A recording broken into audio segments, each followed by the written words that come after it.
Digital marketing లో అనుభవం ఉన్న ఎగ్జిక్యూటివ్స్ కావాలను సంప్రదించవలసిన నెంబర్లు 8688926084.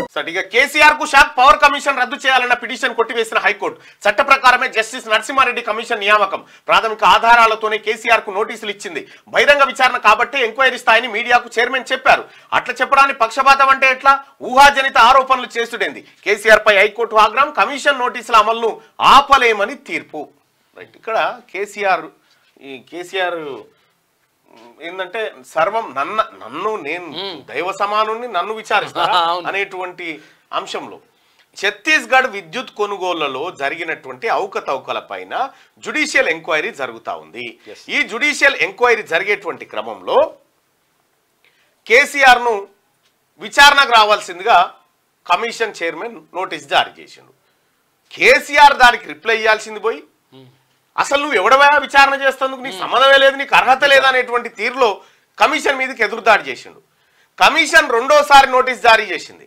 రెండోసారి నోటీస్ జారీ చేసి తప్పకుండా హాజరు కావాలని చెప్పుడుతోటి ఆ కమిషన్ను రద్దు చేయాలని చెప్పి హైకోర్టుకు పోయిండు కేసీఆర్. హైకోర్టుకు పోయి ఏమన్నాడు?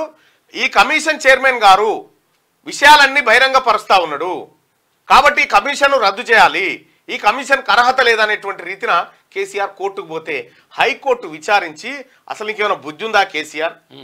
అది బహిరంగ విచారణనేనా? బహిరంగ విచారణ బహిరంగంగా మీడియాతో మాట్లాడితే తప్పేంది? నువ్వు ఖచ్చితంగా విచారణ కమిషన్ ముందు హాజరు కావాల్సిందే. నువ్వు ఈ కమిషన్ కొట్టివేయడానికి వీల్లేదు. ముక్కు మూతి మూసుకొని సపరేట్గా పోయి దాని ముంగట హాజరై వాళ్ళు ఏం అడుగుతారో చెప్పిరా అని చెప్పి నిన్న హైకోర్టు చెప్పింది. నువ్వు సొక్కమైన అయితే మంచి బరాబర్ చెప్పొచ్చు కదా. నువ్వు చేసిన సొక్కంగా పని కాదు, చెప్పొచ్చు కదా. బీఆర్ఎస్ చీఫ్ మాజీ సీఎం కేసీఆర్ కు హైకోర్టులో ఎదురుదెబ్బ తగిలింది. గత బీఆర్ఎస్ సర్కార్ హయాంలో జరిగిన విద్యుత్ కొనుగోలు ఒప్పందాలు, Bhadradri Yadadri thermal power plant నిర్మాణాల్లో లోటుపాట్లపై విచారించేందుకు రాష్ట్ర ప్రభుత్వం ఏర్పాటు చేసిన justice L Narasimha Reddy judicial commission ను రద్దు చేయాలంటూ ఆయన వేసిన పిటిషన్ ను న్యాయస్థానం డిస్మిస్ చేసింది.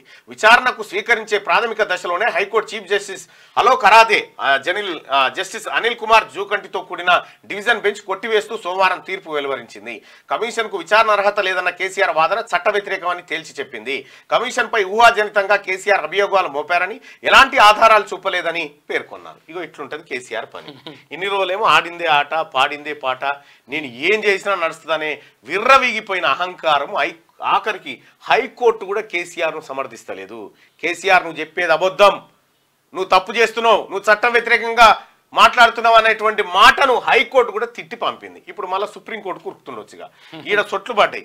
హైకోర్టు తోటి సుప్రీంకోర్టు తోటి అత్యధిక సార్లు మొట్టికాయలు తిన్న ముఖ్యమంత్రిగా కేసీఆర్ కు రికార్డు ఉంది. ఆ తర్వాత ఇప్పుడు తిట్లు తినేటువంటి స్థాయికి దిగజారిపోయిండు కేసీఆర్ ఇదే అంశంలో. సో మొత్తానికి జ్యుడిషియల్ కమిషన్ పనికే రాదు, ఆయనకు అర్హత లేదని చెప్తే హైకోర్టు కుద్ది చెప్పింది వాళ్ళకి అన్ని అర్హతలు ఉన్నాయి, అర్హత లేని నీకే ముందు ఇడికి వస్తేందుకు సపరేట్గా పోయాడు నిలబడుపు అని చెప్పారు. డిజిటల్ మార్కెటింగ్ లో అనుభవం ఉన్న ఎగ్జిక్యూటివ్స్ కావాలను సంప్రదించవలసిన నెంబర్లు 8688926084.